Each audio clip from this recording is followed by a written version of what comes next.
दोस्तों नमस्कार। आज की डीएनएम चर्चा में आपका स्वागत है। और आज बिहार में पहले चरण का मतदान हो रहा है। वोट पड़ रहे हैं बिहार में, और बिहार में वोट जो डाले जा रहे हैं वो तो है ही है, लेकिन किस मुद्दे पर चुनाव हो रहा है, किस मुद्दे पर लोग अपना मताधिकार का प्रयोग कर रहे हैं, आज हम इस मुद्दे पर चर्चा करेंगे। क्या जीविका दीदी, रे बेरोजगारी, पलायन, जंगल राज, आखिर कौन सा मुद्दा है जो बिहार में चल रहा है? इस मुद्दे पर आज हम चर्चा करेंगे। आज हमारे साथ एक वरिष्ठ पत्रकार हैं सुनील शुक्ला जी, जिनको आप कभी अक्सर हमारे चैनल पर देखते रहते हैं, मीडिया स्वराज पर और हमारे पर। तो सुनील शुक्ला जी, आपका बहुत बहुत स्वागत है। वैसे सुनील जी आज बहुत व्यस्त रहते हैं, आज हमने कहा कि सुनील जी को पकड़ ही लिया जाए। बिहार में आज जो वोटिंग हो रही है शुक्ला जी, ये इसको हम किस नजरिए से देखें? क्योंकि इसमें कई फैक्टर काम कर रहे हैं। एक तो जीविका दीदी है जिनको 10,000 रुपए मिले हैं, दूसरा बेरोजगारी का मसला है, तीसरा पलायन का मुद्दा है, चौथा जंगल राज का मुद्दा है। आखिर बिहार की जो पब्लिक है, बिहार की जो जनता है, वो इनमें से किस मुद्दे को ज्यादा टच कर रही होगी, किस मुद्दे को ज्यादा फोकस कर रही होगी? धन्यवाद देखिए रंजन जी। निश्चित रूप से जो आपने बात कही, मुद्दे बहुत हैं और उसमें आपने एक उल्लेख किया जंगल राज का। तो जंगल राज के इस नारे से कौन प्रभावित है, किसके लिए नारा दिया जा रहा है?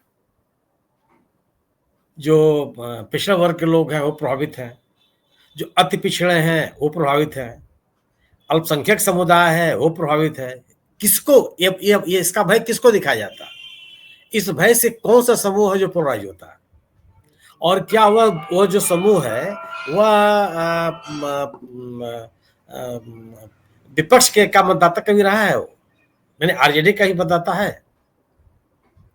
ये बड़ा सवाल है।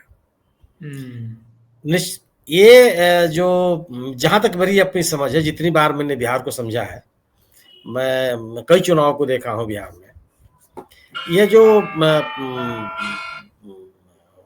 जंगल राज का भय है वो जो सवर्ण जातियां हैं उनके लिए, उनके बीच में दहशत फैलाई जाती है कि वो लोग फिर जो सामाजिक आंदोलन की, सामाजिक न्याय की, सामाजिक सशक्तिकरण की बात जो कहते हैं, उनका राज आ जाएगा। ये उनके लिए है।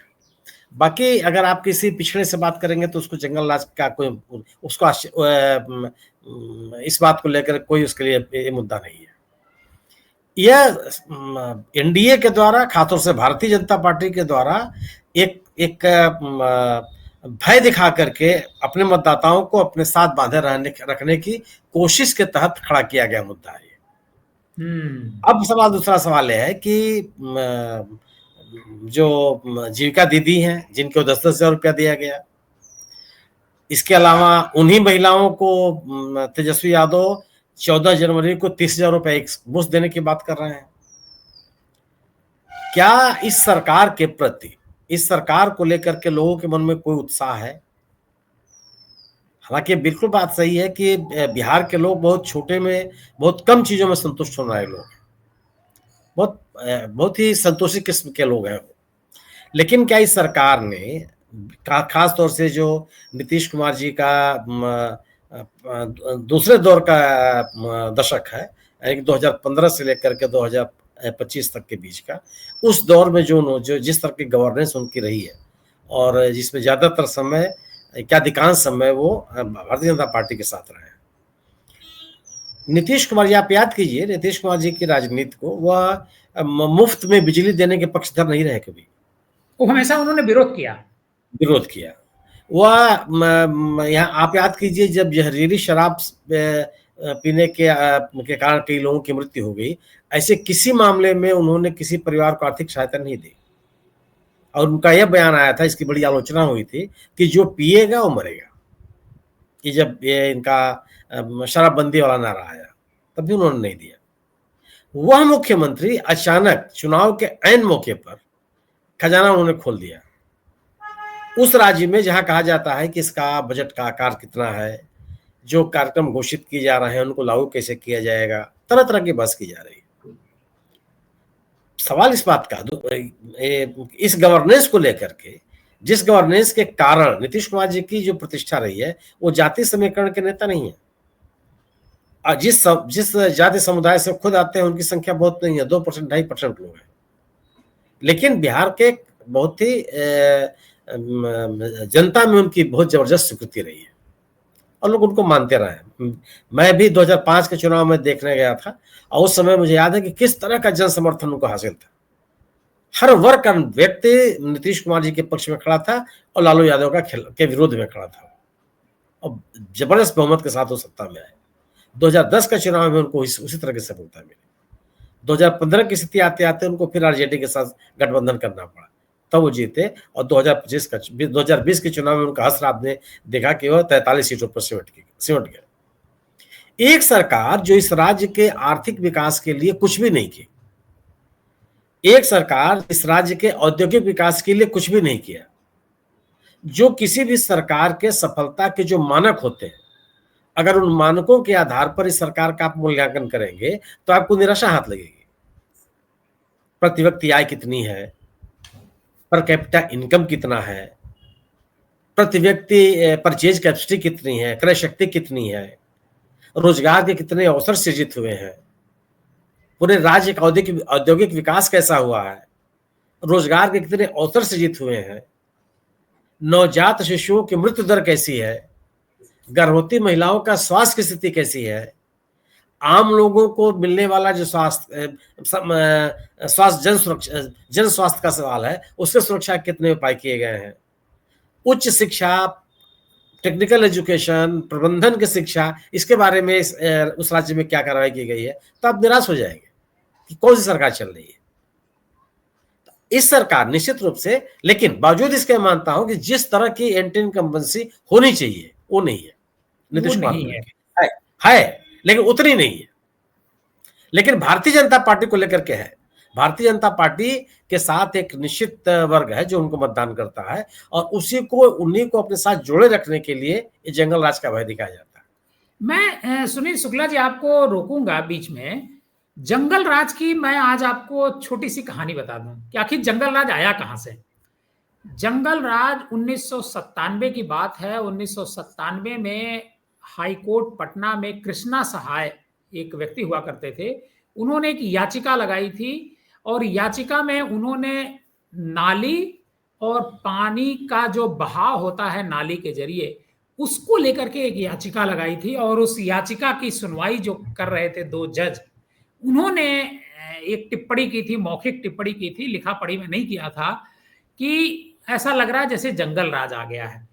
तो मतलब जंगल राज का अभिप्राय किसी आपराधिक घटना, किसी आपराधिक कृत्य, किसी माफियागिरी से कतई तौर पर नहीं है। जंगल राज का अभिप्राय हाईकोर्ट ने जो दिया था वो नाला बहने की, मतलब पानी की जो निकासी है उसको पटना में एक प्रॉब्लम आ रही थी कृष्णा सहाय को, और नगर निगम सुन नहीं रहा था, सरकार नहीं सुन रही थी, तो वो हाईकोर्ट गए थे, उस पर उन्होंने ये बात कही थी।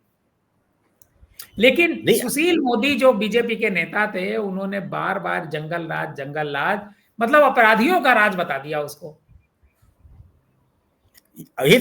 लोगों के मन में सवाल है, देखिए नंदन जो आपने बात कही, 1989 का भागलपुर दंगा जब हुआ तो उस समय सरकार किसकी थी? हाँ, क्या आप उसको जंगल राज कह सकते हैं? किसी भी बीजेपी के नेताओं ने कहा जंगल राज? जब ये चारा जो ये पशुपालन विभाग का स्कैम सामने आया, जिसको आप चारा घोटाला हम आप कहते हैं, वो ये घोटाला किसके दौर में शुरू हुआ? जगन्नाथ मिश्रा। आप कह सकते हैं उनको चारा चोर? किसी बीजेपी के नेता ने कहा? उनके ऊपर भी तो आरोप लगे। उन जगन्नाथ मिश्रा जी के पुत्र भारतीय जनता पार्टी की सरकार में मंत्री हैं। तो ये पॉलिटिकल नैरेटिव है। इस पॉलिटिकल नैरेटिव को, चाहे जंगल राज का मुद्दा हो, चाहे चारा चोरी का मुद्दा हो, इस पॉलिटिकल नैरेटिव को भारतीय जनता पार्टी बनाने में सफल रही है, इससे आप इनकार नहीं कर सकते। लेकिन किस वर्ग में है? जो आपने जो आप जंगल राज की बात की, मैं लोगों से पूछता रहता था कि भाई जंगल राज किस बात का है?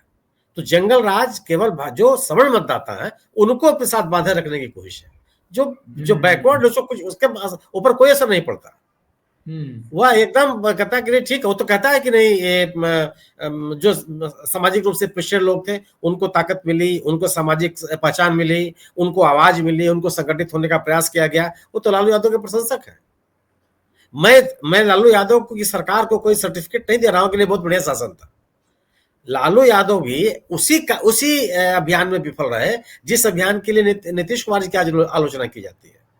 जो उन्होंने सामाजिक सशक्तिकरण के प्रयास किए, जो सामाजिक न्याय की बात उन्होंने कही, सामाजिक रूप से पिछड़े लोगों को, आर्थिक रूप से पिछड़े लोगों को जो उन्होंने संगठित किया, उनको आर्थिक रूप से सशक्त बनाने का कोई प्रयास उन्होंने नहीं किया। रोजगार देने में बुरी तरह से विफल रहे हो, राज्य के औद्योगिक विकास करने में विफल रहे, बुरी तरह से विफल रहे। जो वहां पे औद्योगिक इकाइयां काम कर रही थी, लगातार धड़ाधड़ बंद होती गई और उसको खुलवाने का कोई प्रयास उन्होंने नहीं किया, केवल नारेबाजी करते रहे और आते आते जाति विशेष के नेता के रूप में उनकी पहचान बन के रह गई। और आज स्थिति हो गई कि लगातार 20 साल से सत्ता से बाहर है, उनका दल सत्ता से बाहर है और उनके किए हुए का भुगतान उनके पुत्र तेजस्वी यादव करना पड़ रहा है। वही स्थिति आज नीतीश कुमार के साथ है। आप इनकार नहीं कर सकते, के साथ इनकार नहीं कर सकते। लेकिन जब इलेक्शन शुरू हो रहा था, वैसे तो वादों की भरमार है पूरे बिहार में। इतने वादे हैं कि जो दोनों तरफ से किए गए हैं, जो बीजेपी की तरफ से भी किए गए हैं और महागठबंधन की तरफ से भी किए गए हैं, कि शायद ही कोई सरकार 5 साल में इतने सारे वादे पूरे कर दे। लेकिन इसमें एक 10,000 रुपए का इशू बड़ा जबरदस्त है। आज इसका असर भी जगह जगह दिखाई दे रहा है कि 10,000 रुपया जीविका दीदी को दिया गया है। जीविका दीदी मतलब एक समूह है, उस समूह में जो महिलाएं होती हैं, छोटा छोटा काम करती हैं, उनके लिए उनको 10,000 रुपए दिया गया है। हालांकि ये कहा तो गया है कि ये अनुदान है, लेकिन बिहार में ये बात फैली हुई है कि ये लोन है जिसे वापस करना होगा। करीब 1 करोड़ से ज्यादा महिलाओं को दिया गया है। यह भी चुनाव में एक मुद्दा है क्या कि 10,000 रुपया अगर किसी महिला को मिल गया तो वोट अगर ना चाहते हुए भी वो बीजेपी को देगी या नीतीश कुमार को देगी? तो ये मुद्दा है, इससे आप इनकार नहीं कर सकते। लेकिन यह मुद्दा किन लोगों ने शुरू, महिलाओं को आकर्षित करने की आवश्यकता नीतीश कुमार जी को नहीं थी। नीतीश कुमार की सभाओं में बड़े पैमाने पर अपनी इनिशिएटिव से पहुंचने वाली महिलाओं को हमने देखा है और उनके बीच में नीतीश कुमार जी की लोकप्रियता हमने देखी है। जो युवतियां, लड़कियां, स्कूल जाने वाली लड़कियां, उनके बीच में उनकी लोकप्रियता देखी है। जबरदस्त, किसी जाति की हो, किसी धर्म की हो, किसी इलाके की हो, पूरे बिहार में उनकी लोकप्रियता रही है। आज उन्हीं महिलाओं को अपने साथ बांधे रखने के लिए जो गवर्नेंस के आधार पर उन्होंने प्रयास किया था, आज उनको पैसा देने की आवश्यकता पड़ रही है। अब सवाल इस बात का है कि उसका असर है कि नहीं। बिल्कुल है, कोई इससे इनकार नहीं कर सकता, कोई भी उससे इनकार नहीं कर सकता है। लेकिन सवाल इस बात का है कि क्या जो एक तरफा मतदान या एक तरफा जन समर्थन महिलाओं को उनको मिलता रहा, महिलाओं का, वह पूरा मिलेगा? क्यों? यह सवाल आप जब उठाना चाहता हूं कि युवाओं में नाराजगी है नीतीश कुमार की सरकार को लेकर। और किस बात की नाराजगी है? बेरोजगारी को लेकर, नौकरी न दिए जाने के कारण। जिस परिवार के बच्चे अगर सरकार से नाराज हैं, नाराज होकर के मुखर होकर के सड़कों पर हैं, सड़क पर उतर के सरकार के खिलाफ नारे लगा रहे हैं, उस परिवार की महिलाएं क्या इस सरकार से 10,000 रुपए मिलने के बाद संतुष्ट हो जाएंगी? युवाओं की नाराजगी से तो आप इनकार नहीं कर सकते, कोई नहीं इनकार कर सकता। अब मैं अभी तक जितने युवाओं से मैंने बात की है या जो मैंने मीडिया रिपोर्ट्स पढ़ी है, उसमें लड़के तो ये कहते हो नहीं पा रहे हैं कि नहीं सरकार बहुत अच्छी है, 10,000 रुपया दीजिए चाहे 20,000 रुपये दीजिए। दूसरा सवाल, तेजस्वी यादव अगर कोई वायदा कर रहे हैं तो बात समझ में आती है, तो सरकार में नहीं है, 20 साल से वायदा कर रहे हैं, लागू होगा नहीं होगा देखा जाएगा। लेकिन बीजेपी के वायदे का तो परीक्षा होना चाहिए। यही वायदे कर करके ओडिशा में आई है सत्ता में बीजेपी। इतना ही वृद्धावस्था पेंशन बढ़ाने की बात को कह करके, महिलाओं को आर्थिक सहायता देने के बात को कह करके खूब उसने अनाउंस किए थे और लोगों ने उस पर भरोसा किया। क्या लागू हो गया? वो क्या दे रही है सरकार वहां उड़ीसा में? नवीन पटनायक सत्ता से बाहर चले गए। यही वायदे करके पैसा रुपया देने की बात करके वो दिल्ली में सरकार में, यह रेखा जी गुप्ता वहां पर मुख्यमंत्री है, क्या दिल्ली की सरकार ने वो सभी अपने आर्थिक सहायता देने के वायदे पूरे कर लिए? क्या बिहार के लोगों में यह इस बात का विमर्श नहीं है? तेजस्वी यादव जो वादे, और तेजस्वी यादव का रोजगार का वायदा असरकारी नहीं होगा या होगा, इसका मूल्यांकन इस आधार पर होना चाहिए कि 2020 में रोजगार देने के वायदे के ही नाम पर सिंगल लार्जेस्ट पार्टी बनी आरजेडी, सर्वाधिक लोकप्रिय नेता के रूप में तेजस्वी यादव उभर करके आए। और जो जो 17 महीने के शासनकाल में जो नीतीश कुमार के साथ आरजेडी रही है, उस दौरान जो रोजगार दिए गए उसका श्रेय तेजस्वी यादव को गया कि उनकी पहल से ये रोजगार मिले।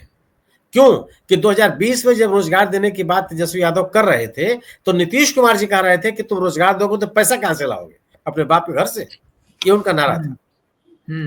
तो ये जो रोजगार का नारा है, रोजगार दिए जाने की बात है, और ये जो तेजस्वी यादव बार बार कर रहा है, इसका असर दिखाई पड़ेगा। और 2020 के अनुभव के आधार पर आप कह सकते हैं कि उसने युवाओं को प्रभावित किया है, चाहे वो महिलाएं हो और चाहे पुरुष हो, जो नौकरी की तलाश में है। और जब आप रोजगार की बात करते हैं तो यह मुद्दा भी बहुत विमर्श में आता है, वह है पलायन का, कि आखिर पलायन के लिए लोग क्यों मजबूर हो रहे हैं। और आज अब यह मैंने हम अभी यह निष्कर्ष निकालना बहुत जल्दीबाजी होगी कि आखिर जो आज का जो मतदान हो 2020 की तुलना में बहुत ज्यादा है। हाँ, लगभग हर जिले में।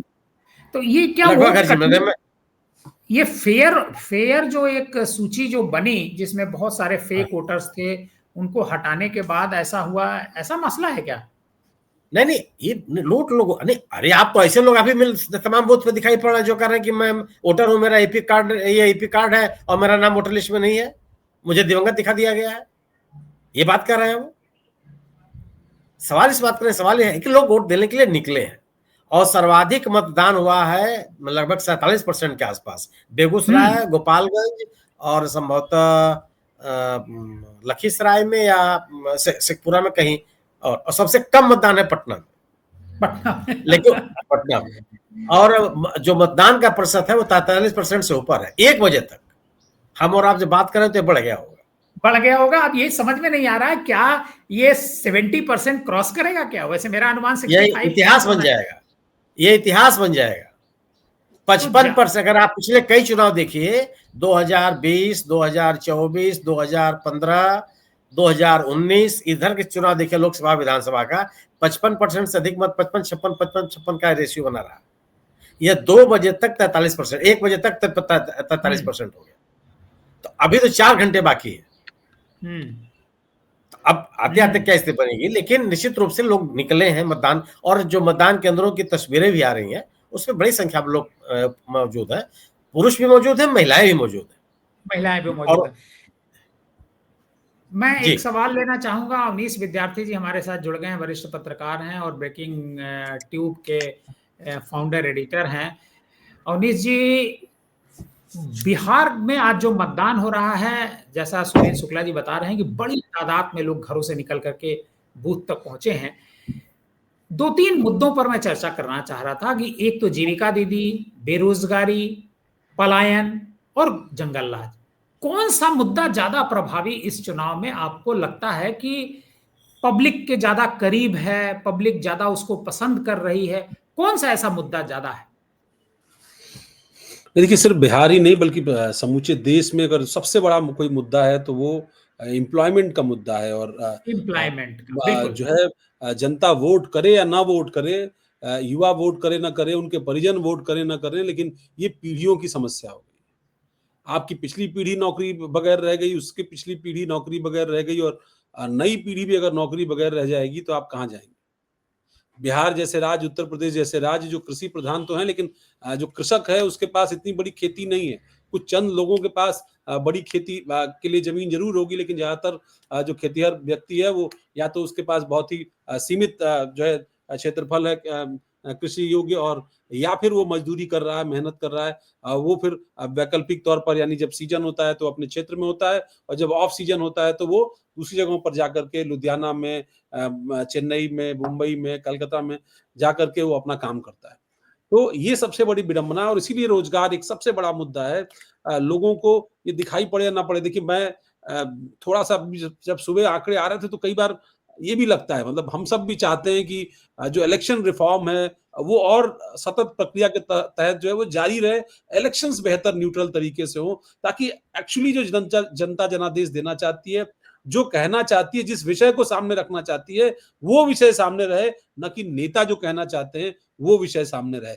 कई बार ये देखने को मिला और कई राज्यों के चुनाव में देखने को मिला कि मुद्दे डिस्कशन में कुछ और होते हैं, मुद्दे चुनाव से पहले कुछ और व्याप्त होते हैं, लोगों को घर भी कर रहे होते हैं उनके मन में, बावजूद इसके जब चुनाव के परिणाम आते हैं तो ये दिखाई पड़ता है कि इलेक्शन मशीन जीत गई, ये दिखाई पड़ता है कि चुनाव की रणनीति किसकी बेहतर थी, ये दिखाई पड़ता है कि उम्मीदवारों का चयन किसका बेहतर था, पर ये नहीं दिखाई पड़ता कि जनता ने किस मुद्दे को अपना मुद्दा समझा। अगर वहां कोई घटना हो जाए, किसी जाति से किसी जाति का टकराव हो जाए, या फिर किसी का कोई भाषण ऐसा हो जाए, जैसा आपको याद होगा लोकसभा के चुनाव में पुरुषोत्तम रूपाला ने दिया था, अब एक भाषण दे दिया था, अगर आप उस पर कार्रवाई हो सकती थी, नहीं कार्रवाई हो सकती थी, लेकिन वो जो नैरेटिव आपका जो मुख्य मुद्दा है, यानी अगर आप अग्निवीर की बात करना चाहते हैं तो उससे बड़ा मुद्दा हो जाएगा कि आपने क्षत्रिय समाज को जो है उसकी अस्मिता पर सवाल उठा दिया। तो वो मुद्दा शायद बड़ा नहीं होना चाहिए था, मुद्दा बड़ा होना चाहिए था कि आप अग्निवीर के मुद्दे पर क्या करने जा रहे हैं, और वो आज तक बड़ा मुद्दा, देशव्यापी मुद्दा या चुनाव जिताने हराने वाला मुद्दा नहीं बन पाया, ये दुर्भाग्य है। लेकिन बिहार में चूंकि कई पीढ़ियों ने मेहनत मजदूरी की, और इसका मैं श्रेय प्रशांत किशोर को पहले दूंगा, बाद में फिर विपक्ष के लोगों को दूंगा, इस बात को की कोशिश को अगला चरण जो है वो देने की कोशिश की। ये बात सही है कि 2020 के चुनाव में तेजस्वी यादव ने एम्प्लॉयमेंट को एक मुद्दा बनाया, जब वो सत्ता में आए तो उन्होंने नीतीश कुमार की सरकार पर इस बात का दबाव बनाया कि हमको ये परफॉर्म करना है, क्योंकि हमने जनता से इसी नाम पर मैंडेट लिया था, और काफी क्लोज पहुंच गए थे वो। लेकिन ये बात भी बेहद महत्वपूर्ण है कि प्रशांत किशोर ने पिछले 3 साल से बिहार की जमीन पर, उस दौर में जब तेजस्वी शायद मुझे लगता है सत्ता से बाहर जाने के बाद थोड़ा डिसबैलेंस हुआ था उनका परफॉर्मेंस, तो उस जगह को जो स्पेस था उसको कवर करने की कोशिश की, और एक मूवमेंट जो है वो पैन बिहार उन्होंने डेवलप किया। उन्होंने हिम्मत दिखाई कि वो इतनी बड़ी संख्या में सीटों पर चुनाव लड़ रहे थे, उम्मीदवारों के चयन में भी मोटा मोटी उन्होंने कोशिश की कि जो लोग वहां बेहतर हो सकते हैं, उस इलाके का कोई अच्छा गणितज्ञ है, कोई अच्छा शिक्षक है, कोई अच्छा IITian है, कोई अच्छा उसका बैकग्राउंड अच्छा है, पढ़ा लिखा व्यक्ति है, वकील है, कुछ भी है, तो ऐसे व्यक्ति को मौका दिया जाए जिसकी सामाजिक छवि मोटा मोटी जो है वो ठीक ठाक है। तो ये कोशिश उन्होंने जरूर की, लेकिन ठीक बात है, इलेक्टोरल पॉलिटिक्स में बहुत सारे फैक्टर्स, और बिहार यूपी में तो क्या पूरे देश में ही हम बार बार यूपी बिहार को बदनाम करते हैं, पर यूपी बिहार से कम जाति पर वोट क्या तेलंगाना में नहीं पड़ता, क्या तमिलनाडु में नहीं पड़ता, साउथ में और ज्यादा है, और केवल आप उत्तर प्रदेश और बिहार के लोगों की आलोचना इसलिए करिए क्योंकि उनको डिफेंड करने वाले लोग नहीं है, उनको डिफेंड नहीं करते लोग सोशल मीडिया पर। तो ये सबसे बड़ी परिस्थिति है, लेकिन ये मानना पड़ेगा कि इस मुद्दे पर अगर इतना बड़ा टर्नआउट एक्चुअली हो रहा है, और शाम होते होते ये घट करके 60% या 62% तक नहीं रह जाएगा, क्योंकि मैंने एक और 2 चुनाव में देखा है कि पहले जो है वो वोटिंग जो है वो बढ़ती हुई दिखाई देती है, और फिर अचानक जो है वो 3 से 5 के उसमें स्लॉट में रुकती है, और फिर वो 6 बजे एकदम से ही लगता है कि अरे तो मतलब 60% ही पढ़ना था, तो क्या 40% 1 बजे तक पड़ गया। ये भी आप, ये सबको सोचने की बात है कि 40% अगर 1 बजे तक पड़ गया तो सवाल ही नहीं उठता कि 1 बजे से 5 बजे के बीच में केवल 20% मतदान हो, 30% मिनिमम मतदान होना चाहिए। अदरवाइज आपको ये मानना पड़ेगा कि ये बढ़ा चढ़ा करके आंकड़ेबाजी की गई ताकि ये दिखाया जाए कि बहुत अच्छा चल रहा है, इलेक्शन में पोलिंग पैटर्न बहुत अच्छा है, लोग बाग बहुत जो है चाहते हैं कि चुनाव की प्रक्रिया में भाग लें, लेकिन दरअसल ऐसा नहीं हो रहा होता है।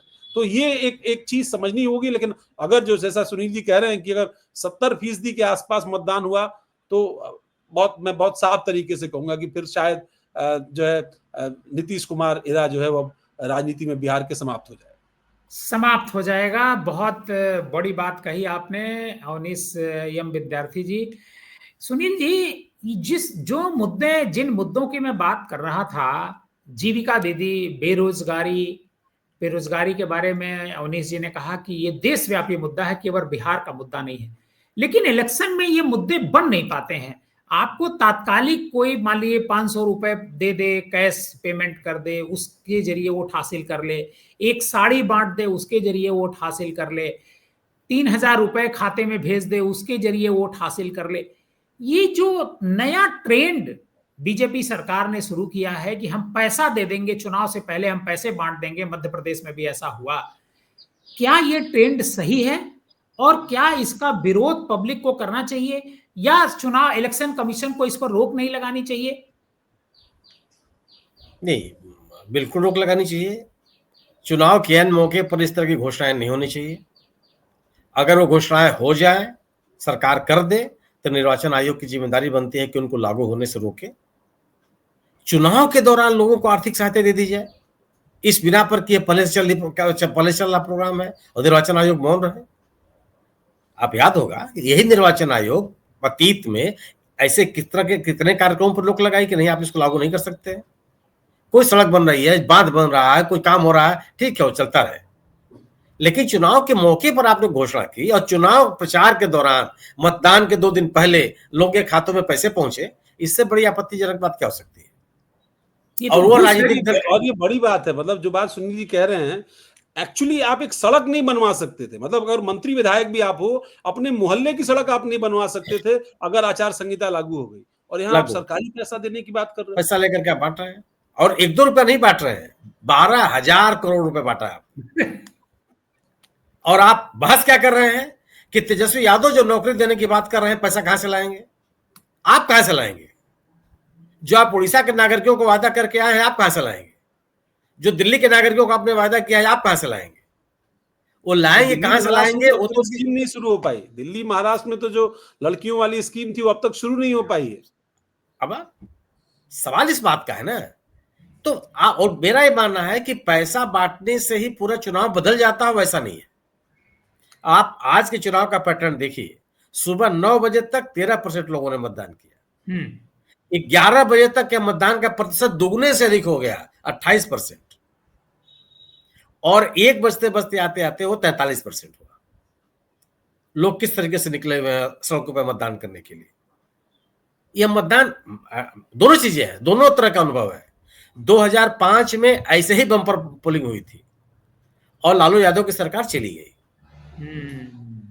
2010 में ऐसे ही बम्पर पोलिंग हुई, नीतीश कुमार की सरकार को बनाए रखा लोगों ने। पश्चिम बंगाल में कभी नहीं मिला नीतीश को, उतना बड़ा मैंडेट कभी नहीं मिला, कभी नहीं मिला। 2010 से लेकर 15 आते आते उन्होंने बीजेपी का साथ छोड़ दिया और फिर आरजेडी के साथ चले। इस तरह कैंटीन का मनसी थी। 2020 के चुनाव में इस बीजेपी के साथ रह करके वह अपने जीवन काल के सबसे न्यूनतम स्तर पहुंच गए 43 सीटों पर सत्ता में आने के बाद से। आप देख तो ज्यादा मतदान, आप पश्चिम बंगाल का उदाहरण देखिए, 60%, 75%, 73% मतदान होता है। ममता बनर्जी की पार्टी को लोगों ने रिटेन रखा है कि हमको उनको सत्ता में रखना है। तो ये कहां लेकिन आप जब इतने बड़े पैमाने पर बड़े बहुमत से और इतना बड़ा जब मतदान सत्ता के पक्ष में होता है तो सड़क पे आप महसूस करते हैं। दोनों चीजें फर्क में महसूस करता हूं। सत्ता का समर्थक मतदाता छाती पीट के बोलता है कि हम आ रहे हैं, हम नीतीश कुमार को वोट देने जा रहे हैं, और आप यूं सड़क से घूमते जाइए और आप कह देंगे कि ये कौन सी पार्टी सत्ता में आ रही है। 2015 में जितने पत्रकार गए होंगे, मेरे जैसे जितने लोग गए, सबने कहा कि नीतीश कुमार की सरकार आ रही है, लालू यादव जा रहा है। जहां बैठिए, सुबह 6 बजे में चाय की दुकान पे बैठा हाजीपुर में एक जगह, लड़के अगर आप लालू यादव का नाम लेते तो पीट डालते आप। सुबह 6 बजे एक चाय की दुकान पे अपनी भट्टी सुलगा रहा था। अभी जो है लखीसराय की तस्वीर आ रही थी, अगर आप देखें टेलीविजन पर, इस वक्त लखीसराय में विजय सिन्हा जो डिप्टी सीएम है, उनके काफिले पर पथराव हो गया। हाँ, वहां ऐसी तैसी हो रही है, वहां के ऐसी तैसी हो रही है। और उसकी वजह सुनिए ना, उसकी वजह बड़ी इंटरेस्टिंग है। वो डिप्टी सीएम है सरकार के। लखीसराय तो अच्छा फला फूला इलाका है, पहले से भी बहुत बड़ी मार्केट रहा है। उस जगह पर एक सड़क नहीं बनी है उनके इलाके में। इस बात से नाराज लोगों ने डिप्टी सीएम पर पथराव कर दिया। ये खुद डिप्टी सीएम बोल रहे हैं। ये अलग बात है कि आरजेडी पर आरोप लगा, लेकिन वो खुद कह रहे हैं। और एसपी वहां का कह रहा है कि इन पर तो कोई पथराव नहीं हुआ, मैं अभी तो थोड़ी देर पहले ही वहां से आया। तब विजय सिन्हा नाराज हो रहे हैं कि ये कैसा प्रशासन है। वो भूल जा रहे हैं कि पटना की सरकार वही चला रहे हैं, वही डिप्टी सीएम है। और एक्चुअली एक्टिवली तो वो और सम्राट चौधरी चला रहे हैं एनडीए की सरकार वहां पर। तो ये स्थिति है। तो जब आप बड़े पैमाने पर मतदान होता है और मतदाता मुखर होता है, तो वो सत्ता को लोग बनाए रखना चाहते हैं, लोग कहते हुए निकलते हैं। लेकिन जब मतदाता मौन होता है और बड़े पैमाने पर मतदान होता है, तो वह किस तरफ जाएगा, इसका आकलन आप कर सकते हैं। और वहां का युवा नाराज है, वहां का किसान नाराज है, महिलाओं का वोट जो नीतीश कुमार जी के साथ रहता रहा उसमें बंटवारा है, उनके मन में भी बड़े पैमाने पर लोग नाराजगी हुई है। जो विपक्ष का मतदाता रहा है वो इंटैक्ट है, और जो सत्तारूढ़ दल का मतदाता है उसमें विभाजन है। ये स्थिति उसमें बनी है। विभाजन है। मैं अंतिम सवाल आपसे लूंगा अवनीश विद्यार्थी जी, कि ये जो वोटिंग पैटर्न है, जैसा शुक्ला जी ने भी कहा और आपने भी कहा कि बहुत तेज हो रहा है, मतलब समझिए कि 1 बजे तक 40% वोट पड़ चुके हैं। तो अभी तो करीब 4 घंटे बचे हुए हैं, 4 से 5 घंटे, बल्कि 6 बजे तक वोटिंग होती है, कुछ एक जगह पर 5 बजे है, लेकिन ज्यादातर जगह पर 90% जगह पर 6 बजे तक वोटिंग है। तो ये जो 5 घंटे हैं, इन 5 घंटे में कितने परसेंट वोटिंग होने की संभावना? क्या ये 75% जाएगा, जैसा बंगाल में होता है 73-74% वोटिंग होती है? और ये क्या सत्ता को बनाए रखने का वोट है या फिर सत्ता को हटाने का वोट है? नहीं, देखिए, ये जागरूकता, पॉलिटिकल पैटर्न और आबादी, तमाम सारी अलग अलग विषय होते हैं जो मिलकर के ये तय करते हैं कि वहां पर वोटिंग ट्रेंड क्या हो रहा है और क्या सेट होने जा रहा है। अभी मुझे एक अफसर ने फोन किया और उन्होंने मुझसे इसी बात पर पूछा कि वहां तो बड़ी वोट जो है पोलिंग हो रही है, क्या होने जा रहा है वहां पर बिहार में, आपको क्या लगता है? तो मैंने उनको यही कहा, और ये बात उन्होंने भी इत्तेफाक रखा। भाई, सबसे पहली चीज जो उन्होंने मुझसे कही वो ये कही कि ये 2 बातें समझनी पड़ेगी बहुत, कि जो है ये राहुल गांधी वाला वोट तो नहीं है। राहुल गांधी जिस वोट को कह रहे हैं कल, वो वाला वोट अगर पड़ रहा है तो फिर तो आप सारे समीकरणों को बंद करिए डब्बे के अंदर और सीधे चुनाव परिणाम चस्पा कर लीजिए, खेल खत्म। अब दूसरा पॉलिटिकल पैटर्न ये कि अगर ये वोट इस तरीके से पड़ रहा है तो इसका मतलब ये है कि बिहार की जनता ने कुछ ठान लिया है, किसी को सबक सिखाना है, उनको ये बताना है सत्ता को कि केवल आप हमको इस्तेमाल नहीं कर सकते। और फिर ये समझ में आएगा कि कौन सी वाली बात जो है वो उनके साथ चिपक गई है। वो जंगल राज की उस पुराने पैटर्न, उस पुराने कहानी पर आज भी विश्वास करते हैं, जिसको याद दिलाने की कोशिश नई पीढ़ी को की गई। 18 साल से लेकर के 25 साल के मतदाता को याद दिलाया गया रैली दर रैली कि आपके पुरखों ने क्या देखा है, 20-25 साल पहले बिहार कैसा था, बिहार में क्या हुआ है, तो उस पर भरोसा बन गया क्या? या वो अपने भविष्य की तरफ देख रहा है कि हमारे साथ होने क्या जा रहा है? कि अगर 20 साल से मैंने बिहार देखा और मेरे बिहार में पहले शिक्षा की व्यवस्था कहा गया कि अच्छी हो गई, कहा गया कि सड़क भी बन गई, काफी सारे इलाकों में नेशनल हाईवेज बन गए, पर क्या उसके बाद हम उन राज्यों के साथ कॉम्पीट कर पाए जो राज्य देश में अग्रिम श्रेणी पर खड़े हैं विकास की? क्या आज जो आंकड़ा आ रहा है, और ये आ रहा है कि भाई बिहार में 99% लोगों के पास 4 पहिया वाहन नहीं है, ये आंकड़ा आ रहा है कि हमारे पास केवल 4%, 5% लोगों के पास जो है वो 2 पहिया वाहन है। तो जब इस तरह के आंकड़े आपके पास आते हैं, ट्रैक्टर 3% लोगों के पास है, कृषि प्रधान राज्य है, 3% ट्रैक्टर है आपके पास, आपको सोचना पड़ेगा। और शायद वो युवा मतदाता, पढ़ा लिखा मतदाता तो जरूर सोचता होगा, लेकिन जो नहीं भी पढ़ा लिखा है और उन इलाकों में ही रहता है, उसको पता है कि विकास कहां हो रहा है।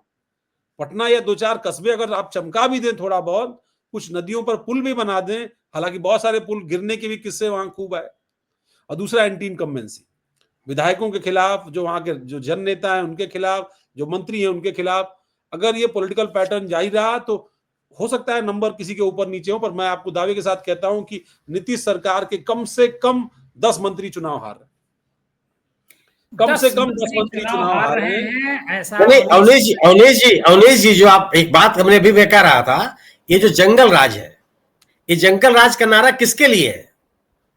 किन मतदाता, किस समूह के लिए है? ये नहीं तो नए लड़कों के लिए, वो नहीं जानते जंगल राज। ना, मैं कह रहा हूं यह जंगल राज जो सवर्ण मतदाता है उसको संबोधित करने के लिए है, उसको संबोधित। ठीक बात है, ठीक बात है, ये बात है। लेकिन यही एक विरोधाभास आ रहा है कि उसको भी ये पता है, और इसीलिए बीजेपी ने नीतीश कुमार को मुख्यमंत्री, बीजेपी का क्या जाता, वो कह देती कि मुख्यमंत्री बनेंगे, बाद में बदल जाती, 6 महीने बाद बदल जाती, लेकिन बीजेपी ये हिम्मत नहीं कर पाई कि नीतीश कुमार को खुलेआम घोषित कर दे कि वही अगले मुख्यमंत्री होंगे। उसकी वजह ही सवर्ण मतदाता रहा। 94 उम्मीदवार जो है वो एनडीए गठबंधन में सवर्ण समाज के, 64% विधायक विधानसभा में इस वक्त जो है वो सवर्ण है, 12 सांसद जो बिहार के हैं वो सवर्ण है।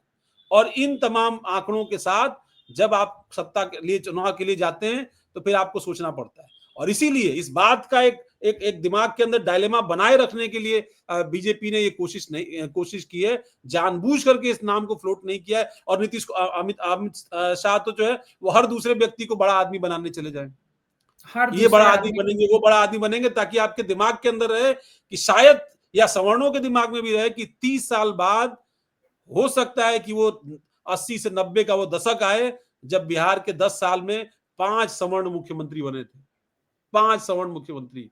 और वो ऐसा दौर उसके बाद आया कि तब के बाद 30 साल से 2 ही चेहरे दिखाई पड़ते हैं बिहार की राजनीति पर, लालू और नीतीश कुमार।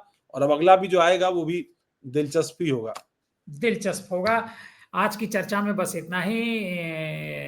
सुनील शुक्ला जी, आपका बहुत बहुत धन्यवाद इस कार्यक्रम में भाग लेने के लिए। और अनीश विद्यार्थी जी, आपका भी। जीविका दीदी, बेरोजगारी, जंगल राज, इनमें से कौन सा मुद्दा चल रहा है? आखिर क्यों लोग इतनी बड़ी लंबी लाइन बूथ के सामने लगा रहे हैं? घरों से निकल करके वोट डालने के लिए जा रहे हैं। इतनी बड़ी संख्या में 1 बजे तक 40% से ज्यादा वोट क्या कह रहा है? हम इस पर आगे भी चर्चा करते रहेंगे। बहुत बहुत धन्यवाद आप सभी का जो हमारे साथ जुड़े, हमारे दर्शकों का भी बहुत बहुत धन्यवाद।